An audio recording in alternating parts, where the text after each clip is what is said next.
Mungkin dunia ada tambahan lagi. Tantangan ke depan sih, Tantangan. tantangan. Setelah ini kan kita pasti Menjadi bapak. menjadi bapak. Jadi bapak-bapak. Kalau lu jadi bapak gimana, Don? Main catur.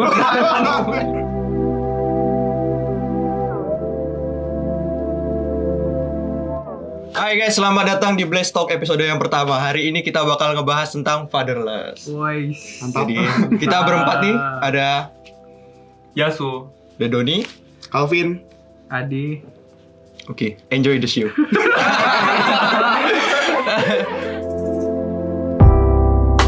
Oke, sebelum kita bahas tentang fatherless, kita harus tahu nih apa yang dimaksud sama fatherless. Gimana, Vin? Fatherless ya. Ini kata bahasa Inggris nih. Mungkin ada yang jago bahasa Inggris di sini. Fatherless, iya. Sebenarnya fatherless itu kan suatu kondisi di mana kita itu nggak mengalami atau merasakan kehadiran ayah gitu ya. Namanya juga father kan ayah. Tapi juga nggak cuma kehadiran, tapi juga peran, pengaruh yang diberikan ayah. Nah kadang-kadang tuh pengaruhnya bisa negatif, tapi bisa juga kehadiran ayah kita nggak memberikan pengaruh yang signifikan buat kita. Maka di mana kondisi itu terjadi adalah itu fatherless. Kalau kita nggak merasakan kehadiran dan nggak mendapatkan pengaruh yang signifikan dari ayah, itu namanya fatherless sih. Kalau menurut Adi gimana nih fatherless? Menurut gua ya Vin ya, fatherless sih sebenarnya kata itu buat gua sih baru ya. Maksudnya mungkin kalau gua sendiri dengar peran ayah segala macam tentang hal-hal itu yang mempengaruhi psikologi kita, utamanya para remaja pemuda sih beberapa kali udah pernah dengar. Tapi kata fatherless itu sendiri ya baru sekarang ini sih sebenarnya gua dengarnya. Ya, kira-kira Yasu gimana? Iya, kalau ngomongin fatherless tuh jadi kayak inget temanku dulu SMA sih. Temanku dulu SMA, dia ini cewek. Tapi fisiknya tuh kayak cowok gitu. Dia keker gitu ya. Dia besar dan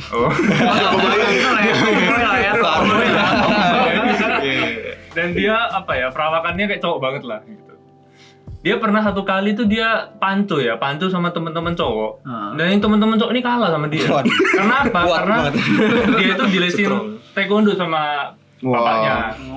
Dia les taekwondo, dia entah sabuk apa lah ya. Dia jago lah. Dia cuma setahun di SMA, kemudian dia pindah sekolah. Tahun-tahun berikutnya aku nggak tahu kabarnya. Satu kali aku dapat berita dari di IG-nya sih. Dia udah pindah ke Kanada gitu, rupanya dia udah jadi lesbian gitu. Waduh. Dia jadi lesbian gitu. Dia jadi figur cowoknya lah kira-kira. Nah, selidik demi selidik rupanya bapaknya ini mendidik dia dengan cara cowok gitu. Karena apa? Karena bapaknya itu pengen anak cowok sebenarnya, pengen anak cowok tapi dapetnya cewek.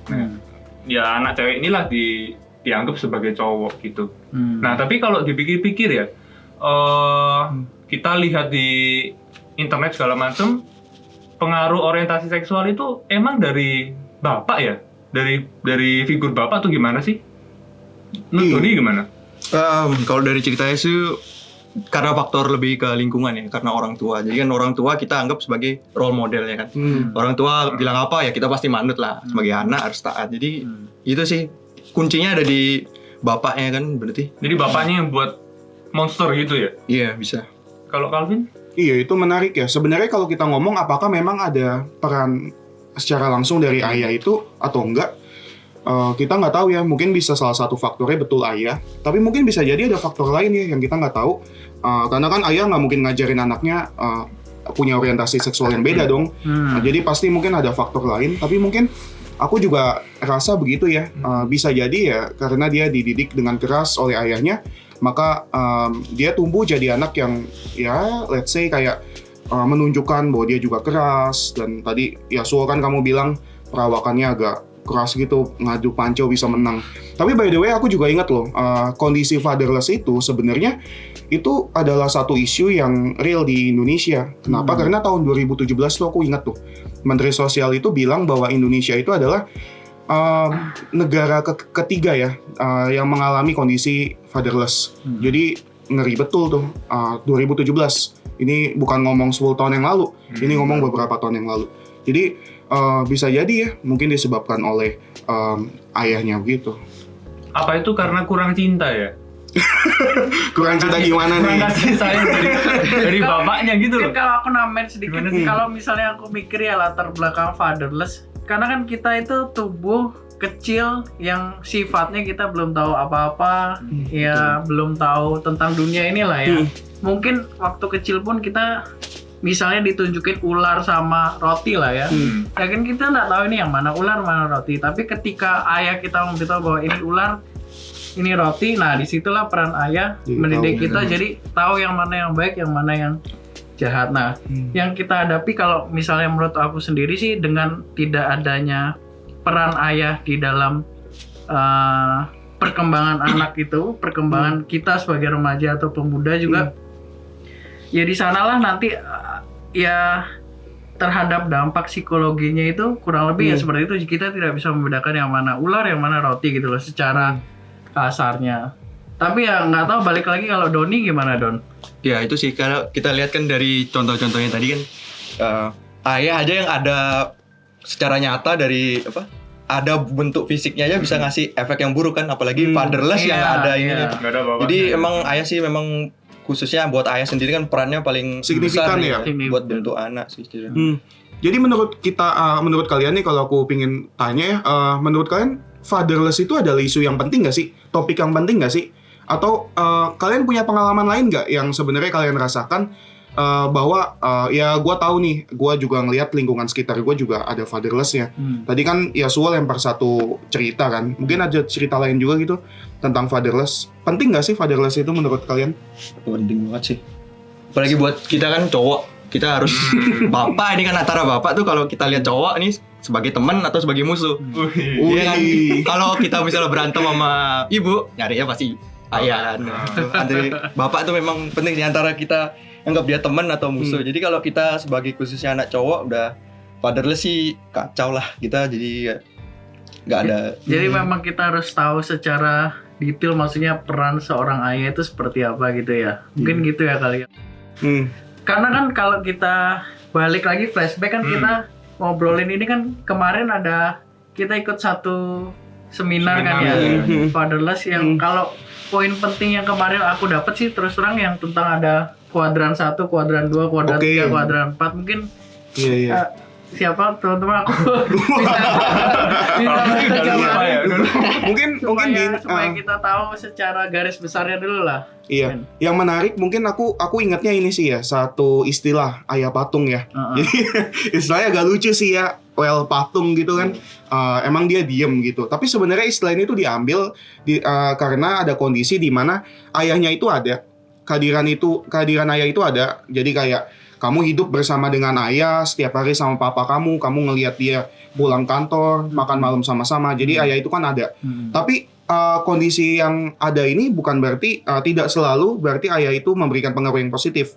Jadi kadang-kadang ada ayah tuh, aku ngelihat kondisi sekarang ya teman-teman, ayah patung itu memang real sih. Kadang ayah itu mesti kerja dari pagi.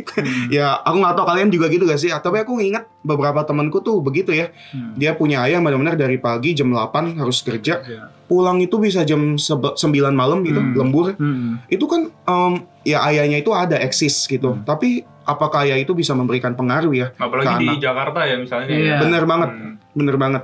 Ya, jadi lebih mending gimana? Mending ayahnya nggak ada atau ayahnya ada tapi nggak fungsi? Mending mana? Gimana Don menurut kamu? Berat juga.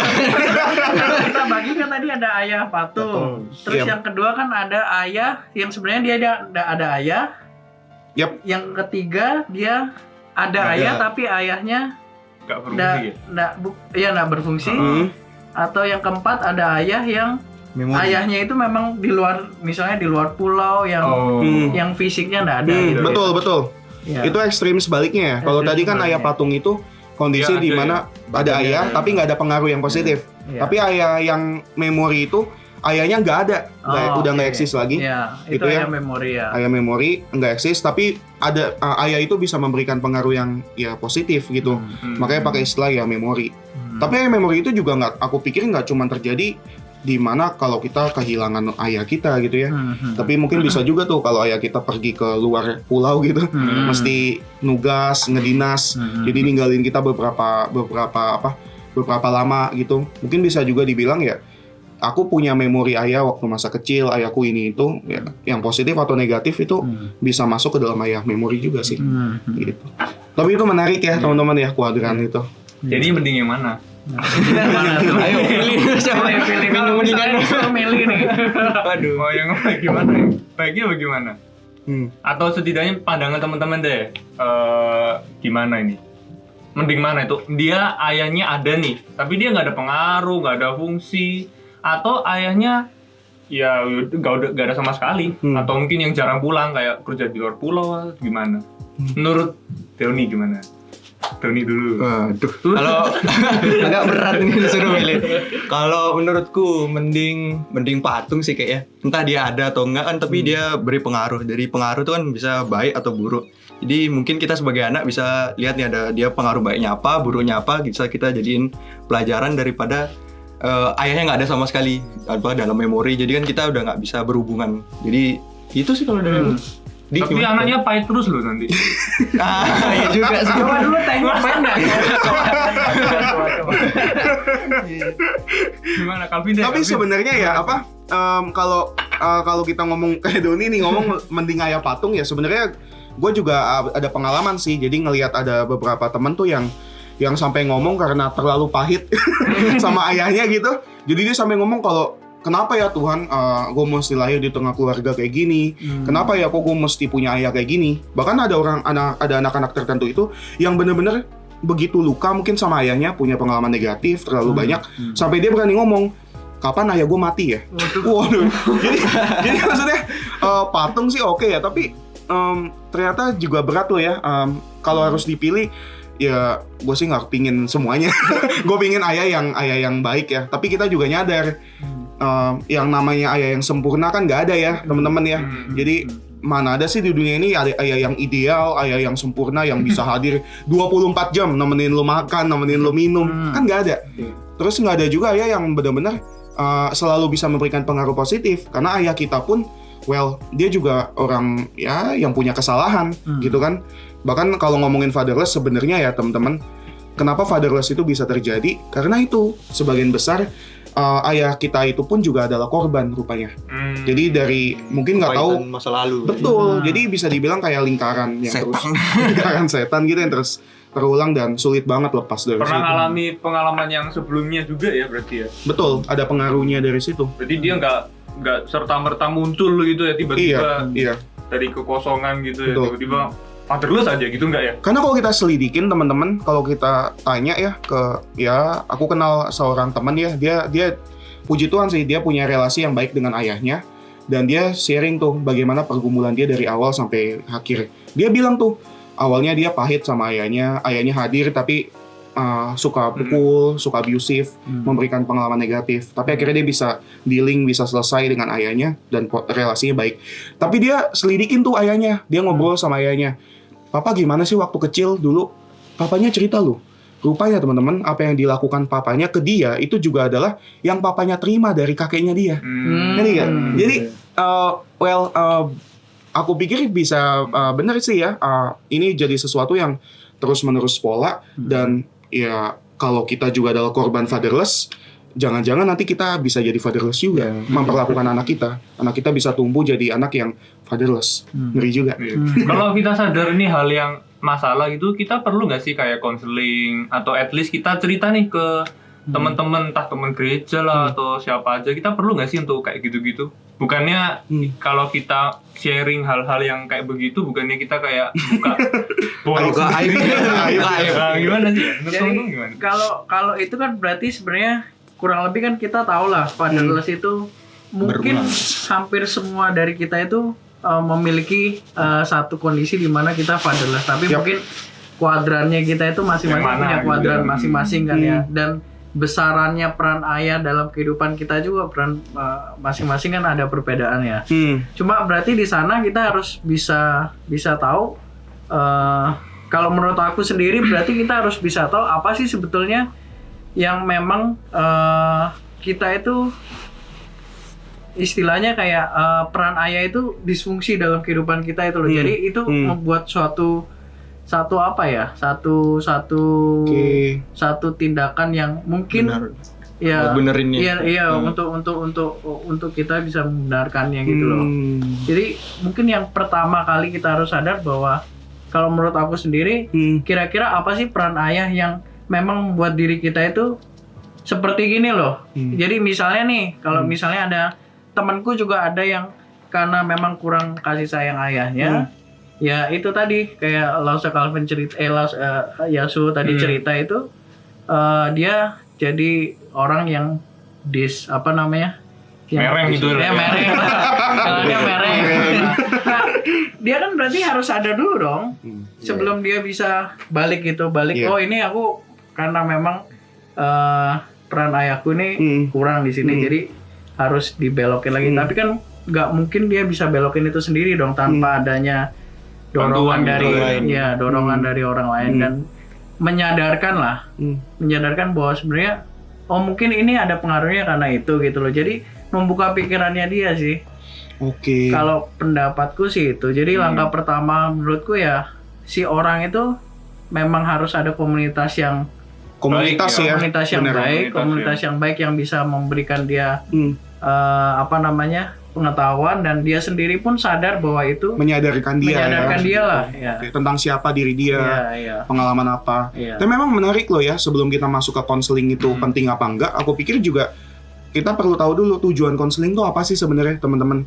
Jadi kadang-kadang tuh hari-hari ini masih ada tuh pikiran bahwa mereka yang di konseling itu adalah orang yang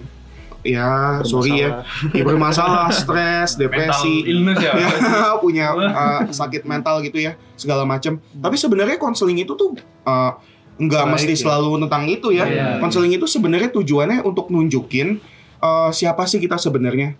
Kita punya awareness tentang diri kita. Karena gini loh, manusia itu nggak mungkin tiba-tiba kayak kesambar geledek langsung sadar gitu. Kan itu nggak mungkin. Perlu ada orang yang bisa bimbing, perlu ada orang yang bisa arahin tentang siapa sih diri kita. Nah, kayak tadi Adi bilang benar sih ya, perlu komunitas gitu. Komunitas juga penting, tapi mungkin cara lain juga konseling, teman-teman ya. Konseling itu membuat kita tuh kenal bahwa ternyata aku ini anak yang memang begini. Kenapa aku jadi pemarah? Karena mungkin ayahku pemarah. Makanya sekarang sifat aku sensitif banget sama temen, baperan gitu. Karena di rumah ngomong apa disikat sama bapak gitu. Jadi jadi anak yang baperan, sensitif banget gitu. Jadi konseling itu menurutku kalau penting nggak penting, penting banget ya buat kita. Jadi bukan buat orang yang cuman sakit, buat orang yang stres, yang depresi, yang berat banget masalah mental, tapi juga buat kita semua mengenal diri kita dan siapa sih ayah kita gitu. Pelan-pelan kita dibimbing untuk masuk ke dalam jalur rekonsiliasi gitu. Berarti kalau aku tangkap tadi tentang komunitas jadi satu titik awal kesadaran kita bahwa ada hal yang salah ya. Nah, berarti pertanyaannya adalah, berarti itu komunitas yang sehat kan? Komunitas iman dan seterusnya. Nah, bagaimana jika Blaze Community? Itu paling bagus sih, positif sekali. Join. Gimana jika kalau kita di komunitas yang salah gitu? Itu gimana ya? Gimana Tun? Kita nih di komunitas yang orang yang salah lah, orang yang nakal gak baik gitu. Nah, gimana kita sadarnya gitu? Nah, balik lagi buat nyadarinnya mesti dari orang lain juga, karena kita kan udah kebiasaan nih, misalnya di lingkungan yang salah, misalnya kita make atau narkoba, itu kan kita nggak bakal sadar itu salah karena lingkungannya semua gitu. Sama kan, nggak ada yang beda. Jadi manusia nggak bisa nolong dirinya sendiri, mesti ada yang sadar bisa nolong dirinya sendiri. Orang yang narik dia keluar gitu lah ya. Tapi itu kondisi real sih, bener ya. Aku juga ngelihat beberapa orang yang ya fatherless gitu, karena dampak fatherless itu kan bisa banyak. Salah satunya kan dia butuh penerimaan, dia jadi anak yang nggak kenal dirinya. Jadi di tengah kondisi dia yang kita katakan krisis gitu, tiba-tiba muncul komunitas lain yang sebenarnya nggak terima dia. Tapi kalau kita lihat, telusuri apakah komunitas ini komunitas yang sehat, yang nolong dia jadi pribadi yang lebih baik. Sebenarnya enggak. Makanya banyak masalah anak muda kan gitu ya teman-teman ya. Terjerumus, bukannya makin beres, gabung komunitas makin hancur gitu. Nah jadi mulai miliki komunitas yang positif kali ya, yang bisa memberikan apa ya warna-warna yang baik gitu. Dan kita sendiri juga mesti tahu bahwa hidup kita jangan selalu di masa lalu dong. Ya kita tahu ayah kita bermasalah, tapi jangan selalu terpaku ke situ. Mau sampai kapan lu kejebak di situ? Gak move on. Jadi orang yang move on dong. Terbuka dengan hal baru, terbuka dengan lingkungan yang positif. Lihat dong dunia sekitar bahwa ya kita semua punya cerita masing-masing, tapi ya perjalanan kita belum selesai. Jangan tetap terpaku, move on terus. Berarti komunitas itu harus komunitas yang menerima kelemahan ya? Betul. Bener. Bukan orang yang merasa benar. Nah, itu gimana ya? Bener. Aku apa? Adi. Gimana itu? Gimana?